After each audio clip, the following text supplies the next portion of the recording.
नमस्कार। आज हम भारत के व्यापार और अर्थव्यवस्था से जुड़ी कुछ ताज़ा और अहम खबरों की गहराई में उतरेंगे।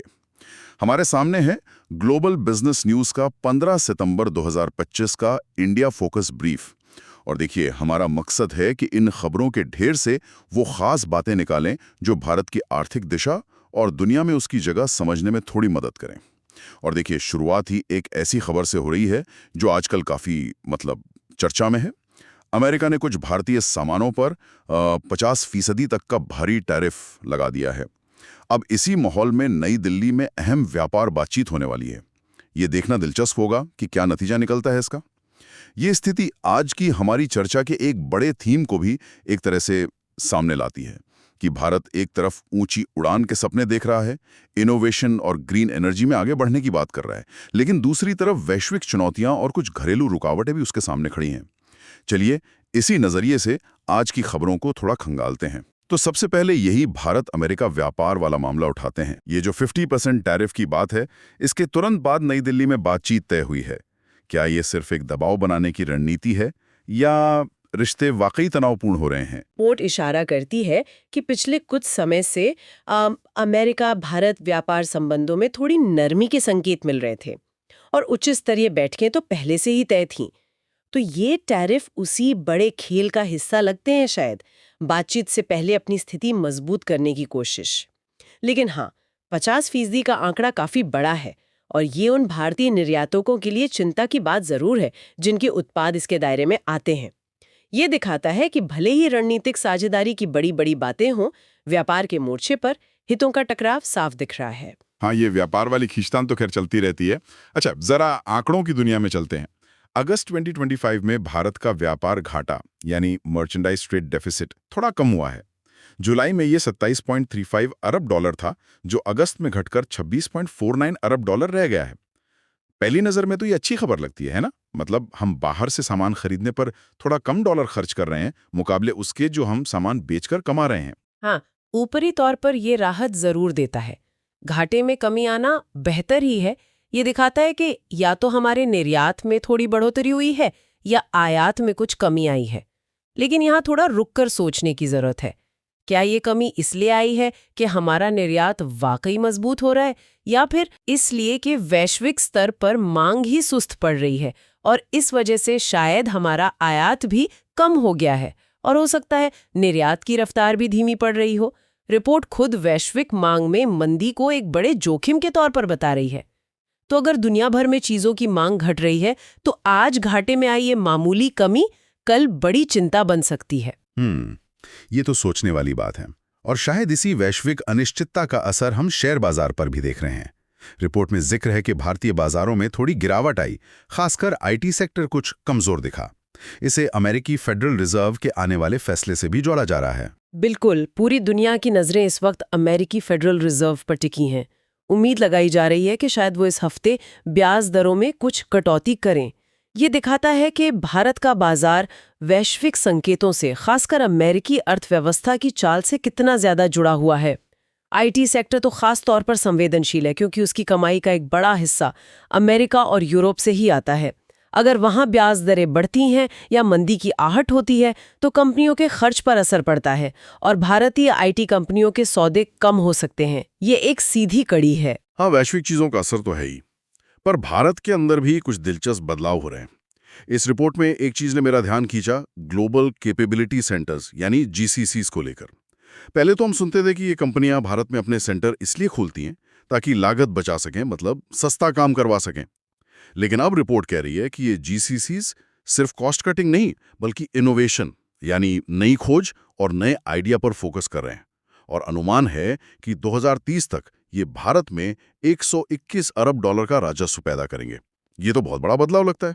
ये सिर्फ बड़ा नहीं, ये एक बुनियादी बदलाव है, एक फंडामेंटल शिफ्ट है।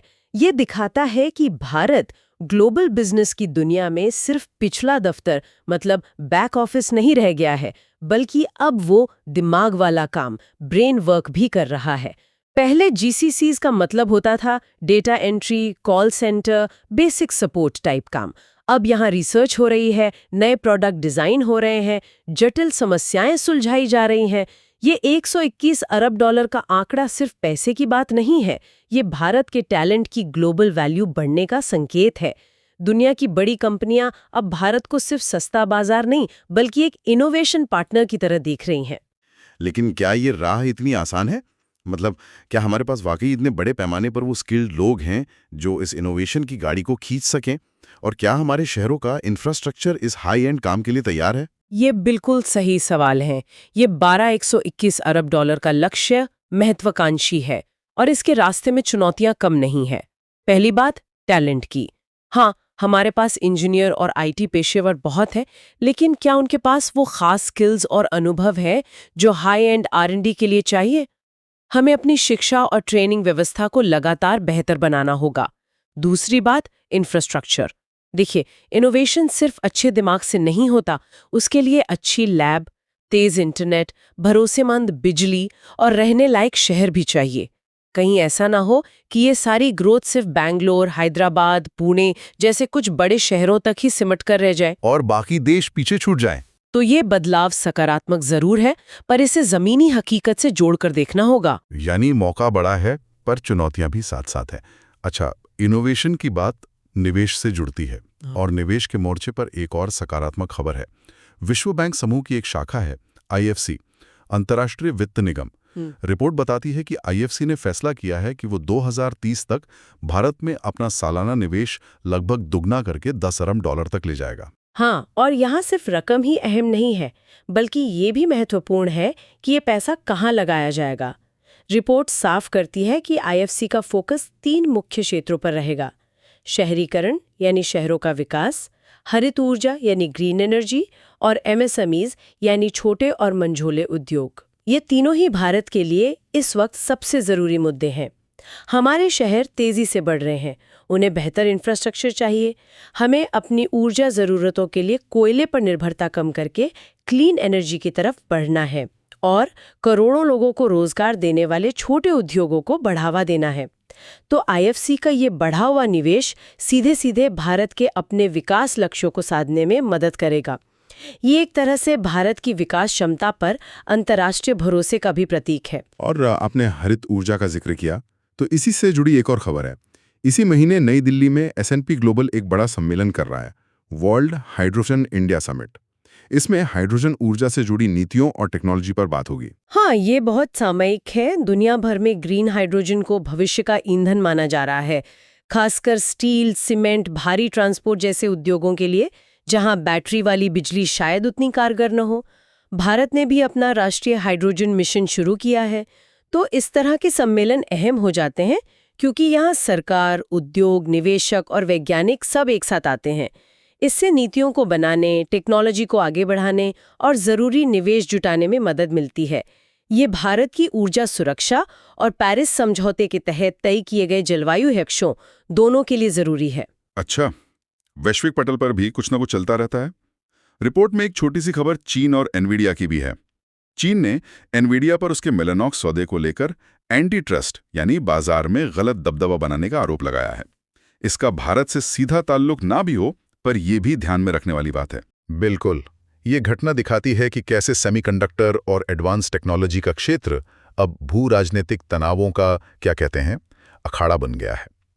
अमेरिका और चीन के बीच जो चिप वॉर चल रही है, ये उसी का एक हिस्सा है। एनवीडिया दुनिया की सबसे बड़ी चिप कंपनियों में से है। उस पर चीन की ये कार्रवाई वैश्विक सप्लाई चेन और टेक्नोलॉजी के व्यापार पर असर डाल सकती है।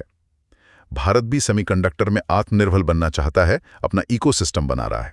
तो दुनिया में इस सेक्टर में जो भी बड़ी उथल-पुथल होती है, उसका अप्रत्यक्ष असर भारत की योजनाओं और यहाँ निवेश करने वाली कंपनियों पर भी पड़ सकता है।